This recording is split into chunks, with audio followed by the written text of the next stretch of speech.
Hello guys, welcome back to my channel creative story में आपका स्वागत है। गाइस, अगर आपको मेरी स्टोरी पसंद आ रही है तो प्लीज़ लाइक शेयर और कमेंट करके ज़रूर बताइए कि आपको मेरी स्टोरी कैसी लग रही है। और जो भी मेरे चैनल पर नए आ रहे प्लीज़ मेरे चैनल को सब्सक्राइब करें। Thank you. अब हम अपनी स्टोरी पर आगे बढ़ते हैं।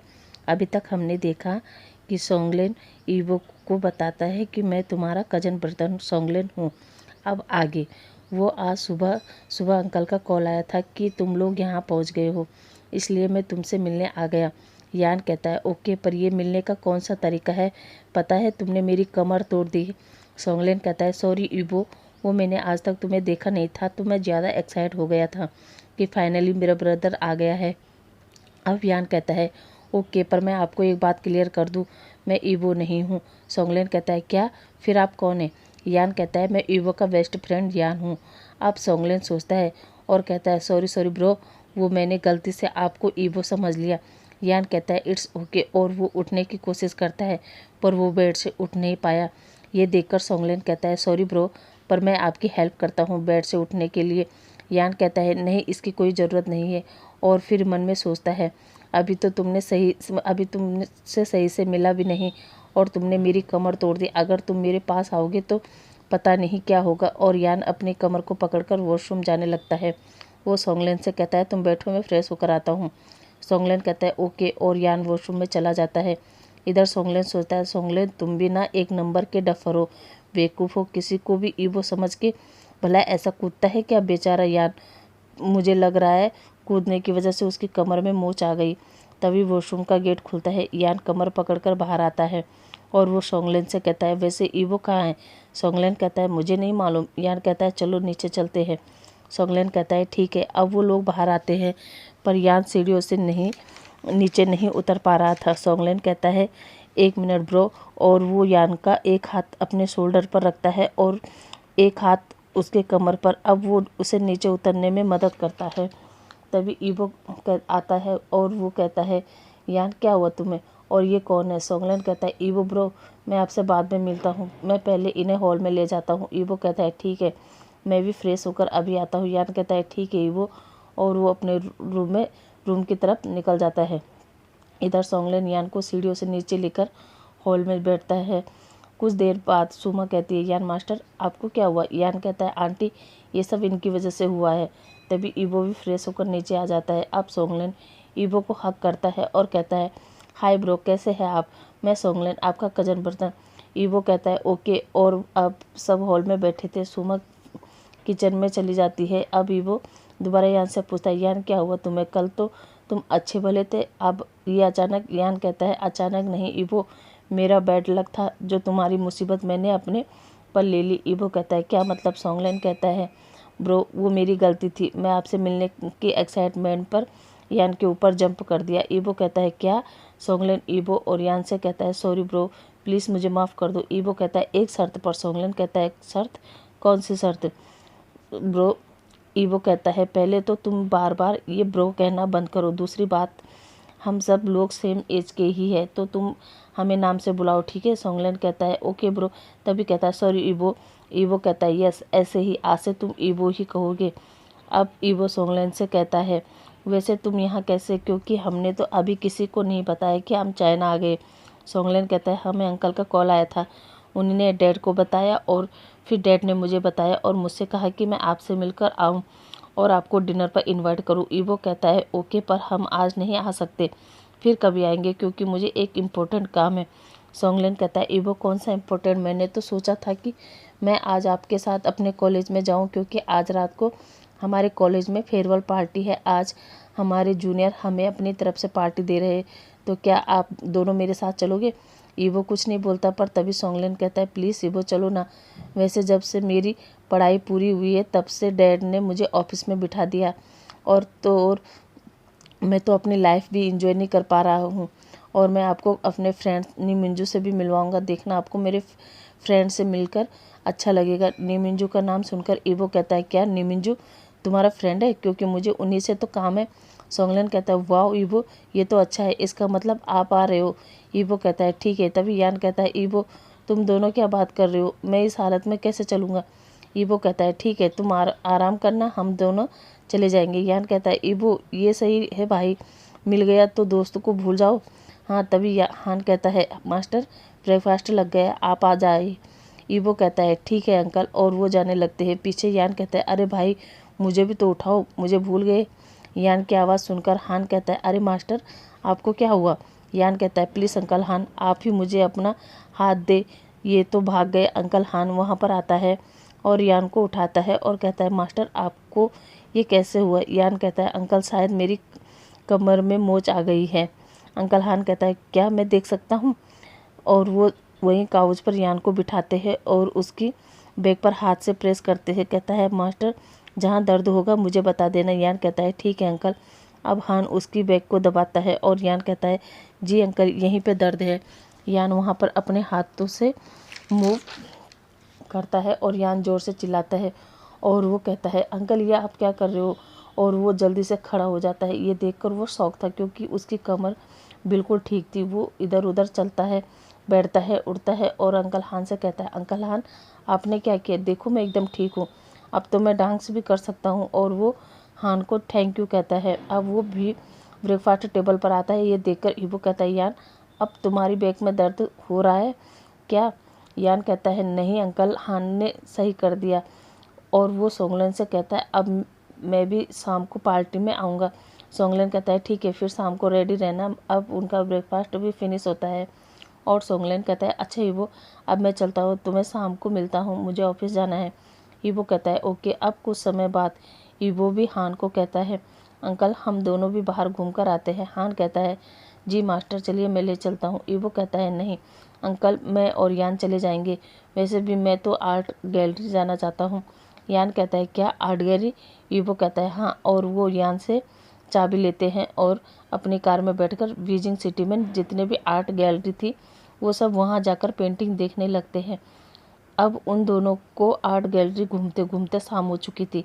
ईबो कहता है यान अजीब सी बात है, यहाँ की आर्ट गैलरी में मैंने वी की एक भी पेंटिंग नहीं देखी। यान कहता है ईबो हो सकता हो वो इतना फेमस ना हो जितना हम समझ रहे थे। और वो एक जगह गाड़ी रोकते हैं और एक कॉफ़ी शॉप पर जाते हैं। वहाँ से वो अपने लिए कॉफ़ी लेते हैं और एक टेबल पर बैठकर पीने लगते हैं। तभी ईबो कहता है मैं आज इतनी आर्ट गैलरी में घूमा हूँ लेकिन मुझे एक भी पेंटिंग पसंद नहीं आई। एक वेटर जो उनकी बात सुन रहा था वो उनके पास आता है और कहता है सर क्या आप पेंटिंग खरीदना चाहते हैं।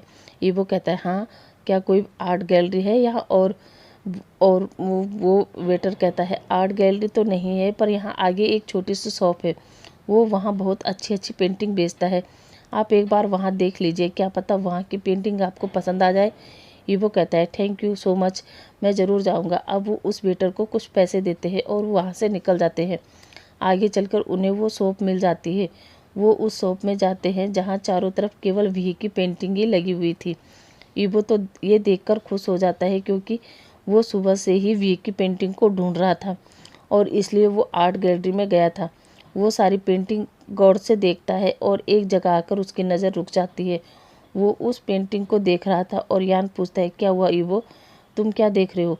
अब ईबो उस पेंटिंग की तरफ देखता है और यान से कहता है यान इस पेंटिंग को देखो और सारी पेंटिंग को देखो। यान भी चारों तरफ नज़र फिराता है पर उसे कुछ भी समझ नहीं आ रहा था। यान कहता है नहीं ईबो, मुझे कुछ भी समझ नहीं आ रहा है। ईबो कहता है यान देखो इन सब पेंटिंग को, बॉय बीमार है लेकिन जब उसका पार्टनर बीमार हुआ तो वो कैसे तड़प कर बैठ गया और किस तरह उसने अपनी क्रेक की उसकी केयर की। अब ईबो की बात सुनकर यान दोबारा अपनी नज़र घुमाता है और देखता है वाकई ब्लैक रोब में पर्सन बीमार लग रहा था, पर जब वाइट रोब वाला पर्सन बीमार पड़ा तो उसकी अपनी उस अगली पेंटिंग में उसे केयर करते हुए दिखाई दिया। तभी पीछे से निये कहता है वाह सर, वाकई आपके नज़रों ने वो देखा जो मैंने इतने सालों में नहीं देखा। वैसे मेरा नाम निये है और ये शॉप मेरी है, तो क्या सर मैं आपके लिए इस पेंटिंग को पैक कर दूं। यान तो निये को देखता ही रह गया था। ईबो कहता है जी आप इस पेंटिंग को पैक कर दो। निये कहता है ओके सर, और कुछ देर में वो उस पेंटिंग को लेकर घर आते हैं। अब वो लोग फ्रेश होते हैं और फिर वो सोंगलेन के साथ एक क्लब के लिए निकल जाते हैं। ईबो कहता है सोंगलेन तुम तो कह रहे थे कि पार्टी कॉलेज की है, फिर यहाँ क्योंकि ये तो क्लब है। सोंगलेन कहता है ईवो हम लोगों को कॉलेज में ड्रिंक अलाउ नहीं है, इसलिए हम लोगों को यहाँ क्लब में पार्टी दी है। ईवो कहता है ओके। अब वो तीनों अंदर आते हैं जहाँ जूनियर उनका भी ग्रैंड वेलकम करते हैं। अब वहाँ कॉलेज ग्रुप वालों की पार्टी शुरू हो जाती है, जहाँ सभी लोग उस क्लब के एक पर्सनल हॉल में बैठे थे, जहाँ डिनर लगा हुआ था, ड्रिंक भी थी और सभी लोग ड्रिंक के साथ साथ मौज भी कर रहे थे। इधर सोंगलेन ईवो और यान को अपने फ्रेंड नी मिंजू, बेनचाओ और म्या से मिलवाता है। ईवो सबको हेलो कहता है और बताता है कि ये मेरे अंकल का बेटा है, इसका नाम वांग ईवो है। अभी सभी लोग वहाँ ड्रिंक करते हैं, बातें करते हैं, सभी लोग अच्छे से पार्टी एंजॉय करते हैं। तभी यान की नज़र निये पर पड़ती है, जो डांस फ्लोर पर डांस कर रहा था। यान तो उसी को घूर रहा था। ये चीज़ सोंगलेन नोटिस कर लेता है। वो यान के कान के पास जाकर कहता है बस करो ब्रो, उसको घूरना, क्योंकि नी मिंजू ने देख लिया ना तो तेरा हाल बुरा कर देगा। यान कहता है क्यों, क्या ये उसका लाइक करता है? सोंगलेन कहता है सॉरी। सोंगलेन कहता है हाँ, लाइक क्यों नहीं करेगा? यान कहता है मैं इसको हटा दूंगा और इससे कहूँगा वो मेरा है। सोंगलेन कहता है क्या तुम पे इतनी हिम्मत है जो तुम उसके भाई को हटा सको? यान कहता है क्या भाई? सोंगलेन कहता है हाँ भाई, ये उसका भाई है, अब जाओ बोलो उससे। यान अभी के लिए तो शांत हो जाता है। अब रात के करीब 12 बजे उनकी पार्टी ख़त्म होती है। यान और सोंगलेन तो फुल नशे में थे। ईवो ही उनको उनके मेंशन पर ले जाना पड़ा। अब अगली मॉर्निंग जब यान और सोंगलेन की आंख खुलती है तो वो एक दूसरे को देखकर चिल्लाने लगते हैं। यान कहता है तुम मेरे बेड पर मेरे साथ क्या कर रहे हो? कहीं तुमने रात में मेरा फ़ायदा तो नहीं उठाया? सोंगलेन कहता है तुम चुप रहो, वैसे भी मैं स्ट्रेट हूँ, मुझे लड़कों में इंटरेस्ट नहीं है। यान कहता है थैंक गॉड मैं बच गया।